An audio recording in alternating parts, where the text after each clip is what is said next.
What's going on, everybody? All right, so look, we have another quick DCEU update from the Ayer cut. As always, if you like that content, hit that subscribe. Let's keep growing and let's keep going.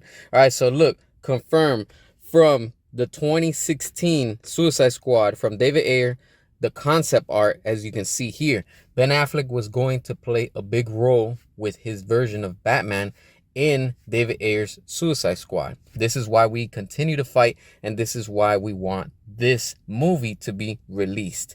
And honestly, it's awesome, like just reading from this what was going to take place. This is a scene that was going to take place apparently with Killer Croc, and like a flashback or something like that. That's pretty dope. You can read it and you can see right there. But this proves to you that there's quality and there was more that was going to be explored when it came to David Ayer's Suicide Squad.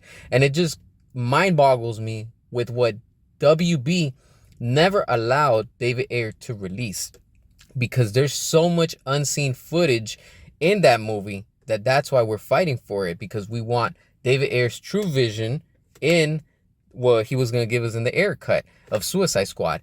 And it's crazy because look, you're going to have a scene where Batman is going at it with Killer Croc.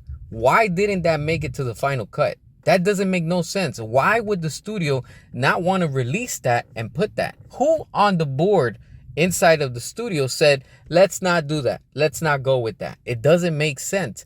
This is why there's so much that this studio has been lying and robbing us, the fans and the customers, from greatness with the quality that we were getting with Zack Snyder and with David Ayer.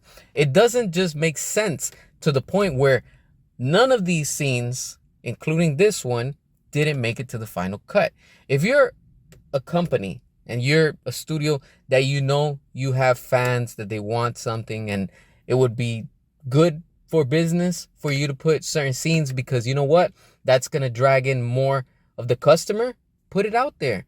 That's why it's crazy how the studio refuses to give us what we want. The fans, the customer, and the consumer. How do you go about running a studio company when you have this scene right here with Batman going up against Killer Croc, one of his biggest threats, just like the Joker, and you just completely ignore it and you just say, you know what, we're not gonna put it in the final cut. We're just gonna keep it to the side. Why would that just be a deleted scene when it has a major part of the movie that it has to take place for the story to develop and let it be what it's supposed to be with the director's vision? And in the end, this is why WB didn't get the money that they expected at the box office, because of course, if you're gonna delete good stuff like this, I mean, why? Like, this is again WB's fault. This is not David Ayer's fault. It's already filmed. It's there. Now, why it didn't make it to the final cut?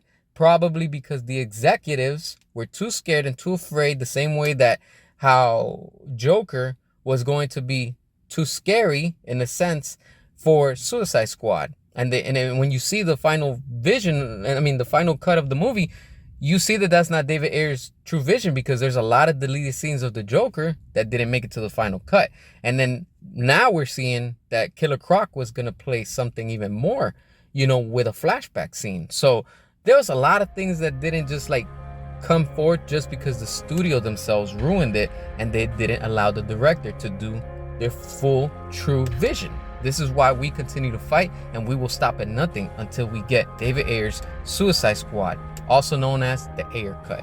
What are your thoughts? Hit that subscribe, and as always, until next time.